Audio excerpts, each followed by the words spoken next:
Hello, Assalamualaikum. How are you, my 4PB students? I hope you and your family are happy. For today, we're going to talk about hak dan kewajiban kita terhadap lingkungan. Boleh dibuka buku tematiknya, tematik 4E, subtema 1. Lihat judul yang sama ya. Setelah itu, siapkan catatan dan juga pensil kalian. Oke, pertama-tama kita akan mulai dari pengertian lingkungan. Lingkungan adalah kombinasi antara sumber daya alam seperti tanah, air, energi surya, flora dan fauna yang tumbuh di atas tanah maupun di dalam lautan. Coba perhatikan sekitar kalian, apakah terdapat tanah? Terdapat air, energi surya, tumbuhan dan hewan? Jika iya, maka daerah tempat kamu tinggal disebut dengan lingkungan. Lingkungan hidup memiliki beberapa unsur yang keberadaannya saling memiliki keterkaitan. Unsur-unsur berikut adalah yang pertama, unsur kehidupan, yang kedua, unsur fisik, dan yang ketiga, unsur hayati. Mari kita bahas sama-sama. Oke, yang pertama yang akan kita bahas adalah unsur sosial. Unsur sosial yaitu suatu hal yang diciptakan manusia dan di dalamnya terdapat nilai-nilai kehidupan seperti keyakinan, norma, gagasan, nilai, serta perilaku kehidupan manusia sebagai makhluk yang hidup bersosialisasi. Jadi, setiap kegiatan manusia yang berinteraksi dengan sesamanya mengandung unsur sosial. Seperti contohnya, kamu say hi to your friend, lalu mendengarkan pengarahan ataupun mendengarkan guru ketika menjelaskan. Selanjutnya adalah unsur fisik. Unsur fisik ini terdiri dari benda-benda mati yang ada di sekitar kita. Contohnya, angin, air, udara, matahari, dan batu. Selanjutnya, yang terakhir adalah unsur hayati. Unsur hayati ini terdiri dari semua jenis makhluk hidup yang ada di sekitar kita. Sebagai contoh, manusia, tumbuh-tumbuhan, pun dengan hewan. Oke. Manfaat lingkungan bagi manusia. Seperti yang kita ketahui, lingkungan merupakan hal yang penting karena disitulah tempat kita tinggal dan hidup. Oke, fungsi dari lingkungan bagi manusia yang pertama adalah sebagai tempat untuk bertahan hidup. Selanjutnya, sebagai tempat bersosialisasi, tempat mencari mata pencarian, sebagai tempat rekreasi, sebagai sarana dan tempat menuntut ilmu, serta sebagai sumber lingkungan sebagai tempat bertahan hidup. Maksud dari lingkungan sebagai tempat bertahan hidup ialah lingkungan sangat bermanfaat sebagai tempat bertahan hidup karena memiliki unsur penunjang kehidupan sebagai berikut. Yang pertama, lingkungan menyediakan air untuk manusia. Lingkungan menyediakan matahari. Lingkungan juga menyediakan hewan beserta tumbuhan dan juga menyediakan lahan. Selanjutnya, fungsi lingkungan sebagai tempat untuk bersosialisasi. Manusia merupakan makhluk sosial karena manusia tidak bisa hidup sendiri tanpa bantuan orang lain. Lingkungan hidup menjadi tempat untuk manusia menciptakan tempat tinggal yang baik, yaitu lingkungan yang dihuni oleh orang-orang yang hidup saling berdampingan, bergotong royong, dan bekerja sama.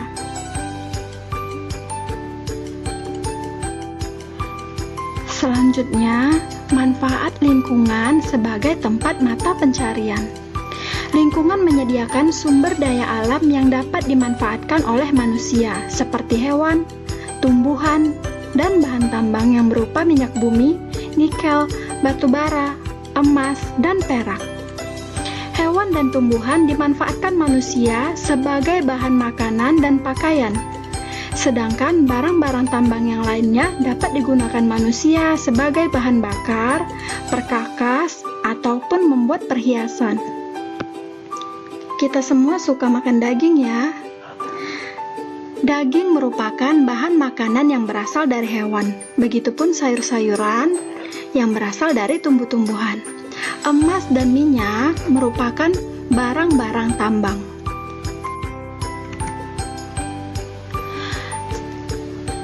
Fungsi lingkungan sebagai tempat rekreasi. Manusia membutuhkan makanan, pakaian, tempat tinggal.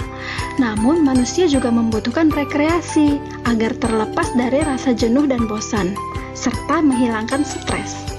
Oleh karena itu, manusia memanfaatkan lingkungan dengan pemandangan yang menawan, seperti wilayah pantai dan gunung. Siapa yang suka ke pantai? Suka pantai atau gunung? Selanjutnya, kawah dan danau. Oke, ini gambar Danau Toba ya. Selanjutnya, fungsi lingkungan sebagai sarana dan tempat untuk menuntut ilmu.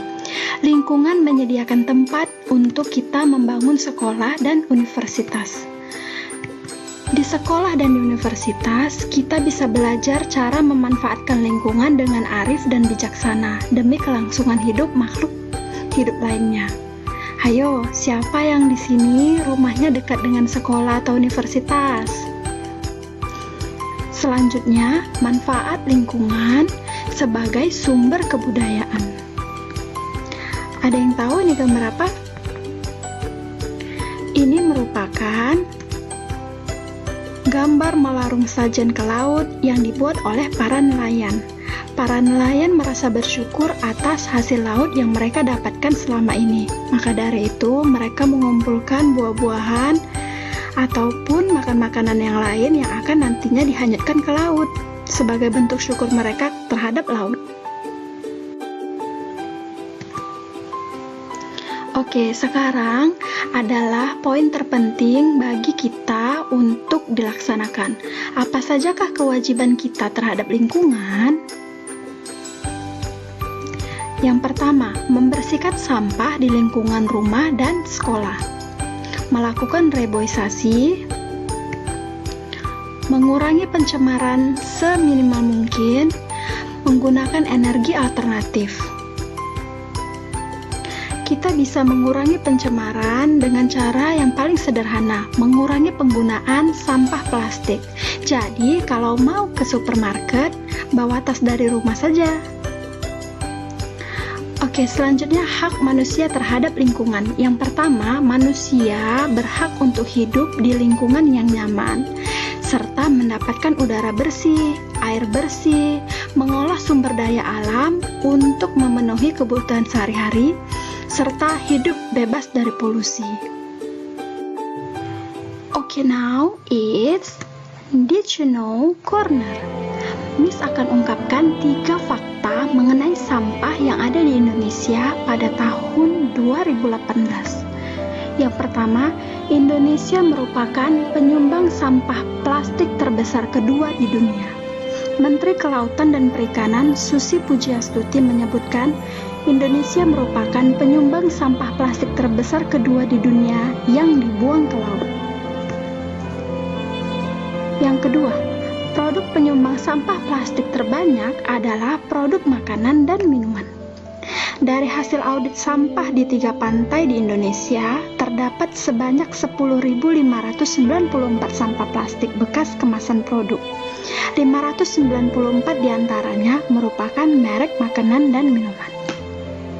Fakta terakhir adalah sampah plastik tewaskan paus di Wakatobi. Seekor paus sperma ditemukan dalam keadaan mati dan membusuk di Wakatobi.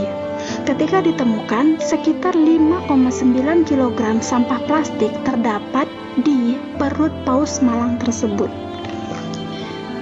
Ini merupakan gambar dari pencemaran lingkungan yang telah kita lakukan, dimulai dari air dan di darat. Kebanyakan pencemaran lingkungan terjadi karena kurangnya kesadaran dari masyarakat, dari kita sendiri. Dan kebanyakan pencemaran diakibatkan oleh sampah plastik. Maka dari itu, please be aware of